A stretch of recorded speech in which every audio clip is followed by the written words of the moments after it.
शान्ताकारं भुजगशयनं पद्मनाभं सुरेशं विश्वाधारं गगनसदृशं मेघवर्णं शुभांगं लक्ष्मीकान्तं कमलनयनं योगिविद्यानिगम्यं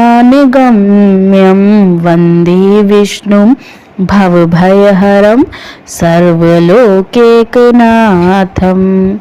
हरे कृष्णा, राधे राधे। आइए श्रवण करते हैं कार्तिक मास महात्म्य अध्याय 11। एक बार सागर पुत्र जलंधर अपनी पत्नी वृंदा सहित असुरों से सम्मानित हुआ सभा में बैठा था। तभी गुरु शुक्राचार्य का वहां आगमन हुआ। उनके तेज से सभी दिशाएं प्रकाशित हो गईं। गुरु शुक्राचार्य को आता देखकर सागर पुत्र जलंधर ने असुरों सहित उठकर बड़े आदर से उन्हें प्रणाम किया। गुरु शुक्राचार्य ने उन सबको आशीर्वाद दिया।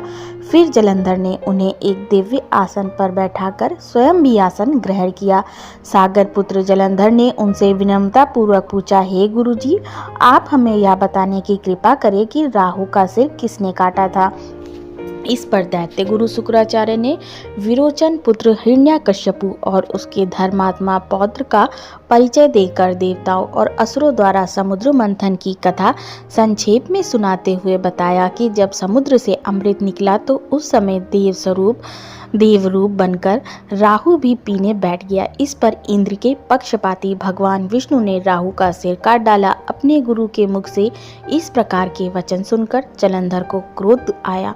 उसके नेत्र लाल हो गए। फिर उसने अपने धस्मर नामक दूत को बुलाया और उसे शुक्राचार्य द्वारा सुनाया गया वृत्तांत सुनाया। तत्पश्चात उसने धस्मर को आज्ञा दी कि तुम शीघ्र इंद्रपुरी में जाकर इंद्र को मेरी शरण में ले आओ। धस्मर जलंधर का बहुत आज्ञाकारी एवं निपुण दूत था। वह जल्द ही इंद्र की सुधर्मा नामक सभा में जा पहुंचा और जलंधर के शब्दों में इंद्र से बोला, हे देवता धाम, तुमने समुद्र का मंथन क्यों किया और मेरे पिता के समस्त रत्नों को क्यों ले लिया? ऐसा करके तुमने अच्छा नहीं किया। यदि तुम अपना भला चाहते हो तो उन सब रत्नों एवं देवताओं सहित मेरी शरण में आ जाओ, अन्यथा मैं तेरे राज का ध्वंस कर दूंगा। इसमें कुछ भी मिथ्या नहीं। इंद्र बहुत विस्मित हुआ और कहने लगा, पहले मेरे भय से सागर ने सब पर्वतों को अपने कुक्षी में क्यों स्थान दिया और उसने मेरे शत्रु दैत्यों को क्यों रक्षा की? इसी कारण मैंने उनके सब रत्न हरण किए हैं। मेरा द्रोही सुखी नहीं रह सकता, इसमें कोई संदेह नहीं है। इंद्र की ऐसी बात सुनकर वह दूत शीघ्र ही जलंधर के पास आया और सब बातें कह के सुनाई।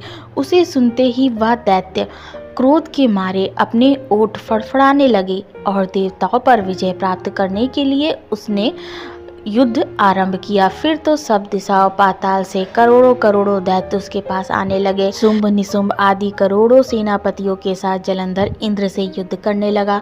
शीघ्र ही इंद्र के नंदन वन में उसने अपनी सेना उतार। वीरों की शंखध्वनि और गर्जना से इंद्रपुरी गूंज उठी। अमरावती छोड़ देवता उससे युद्ध करने चले।